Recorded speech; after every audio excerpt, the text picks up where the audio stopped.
సంక్రాంతి పండుగ అయితే ముగిసిపోయిందండోయ్. కానీ నా అనుభవాలైతే మీతో పంచుకుంటాను. నేనైతే ఈ ఇయర్ సంక్రాంతి గోదావరిలో చేసుకున్నాను. మా ఊరు పెనుగొండలో. ఇంకా నేను అలా ఎళ్ళినప్పుడు వేడి వేడిగా భోగి మంటలు అలా కాలుతా ఉన్నాయి. సో, అదైతే చాలా బాగా అనిపిచ్చింది. అండ్ గోదావరిలో పచ్చదనం మామూలుగా ఉండదు. అస్సల మీరొచ్చి చూస్తేనే మీకు అర్థమవుతది. అండ్ దాని తర్వాత నేను మా ఫ్యామిలీ మెంబర్స్ ఇంటికెళ్ళిపోయాను. చాలా చాలా బాగా వండేశారు. ఎన్ని రకాలు వండేశారంటే అన్ని రకాలు వండేశారు. ఎళ్ళిపోయే ముందు కూడా ఫుడ్ గానీ, స్నాక్స్ గానీ ఎన్ని పెట్టి పంపించారంటే ఏదో కొత్త పెళ్లి కూతుర్ని సాగరంపుతున్నట్టు కాపురానికి అలా పెట్టి పంపించారనమాట. ఇప్పుడు ఇంకా మనం వచ్చేసాం గోదావరిలో కోడి పందాలు జరిగే చోటుకనమాట. ఇదంతా నేను ప్లేస్ పేరైతే చెప్పను ఎందుకంటే బాగోదు. కానీ నేను ఇక్కడ చాలా ఎంజాయ్ చేశాననమాట. అసల బెట్స్ కాస్తున్నారు. మేమైతే ఏం కాయలేదు కానీ కొంతమంది 500 నుంచి స్టార్ట్ చేస్తున్నారు. కొంతమంది 4000 నుంచి స్టార్ట్ చేస్తున్నారు.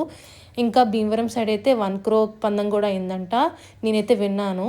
ఇదంతా జనరల్‌గా పక్కన వండేస్తున్నారనమాట. ఏదో చికెన్ బిర్యానీ అనుకుంటా. సో, మనం ఎట్లాగైనా నాన్ వెజ్ తినం కాబట్టి మనకు సంబంధం లేదు. అండ్ నేనైతే చాలా ఎంజాయ్ చేశాను. ఇంకోటి నాకు బాగా నచ్చింది ఏంటంటే గుండాట. అది ప్యూర్ లక్ గేమ్.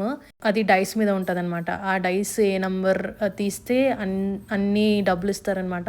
ఆ నంబర్ ఆల్రెడీ చెప్పుంటాము. ఆ నంబర్ రాకపోతే పోయినట్టే గేమ్. సో, ఇది మా సంక్రాంతి పండుగ ఇలా జరుపుకున్నాము. మీరు ఎలా జరుపుకున్నారు కామెంట్ సెక్షన్‌లో కామెంట్ చేయండి. అండ్ ప్రతి వీడియో షార్ట్ చివరి వరకు చూడండి. స్కిప్ చేయొద్దు. స్కిప్ చేస్తే అసలు ఎవరికీ రీచ్ అవ్వట్లేదు వీడియోస్.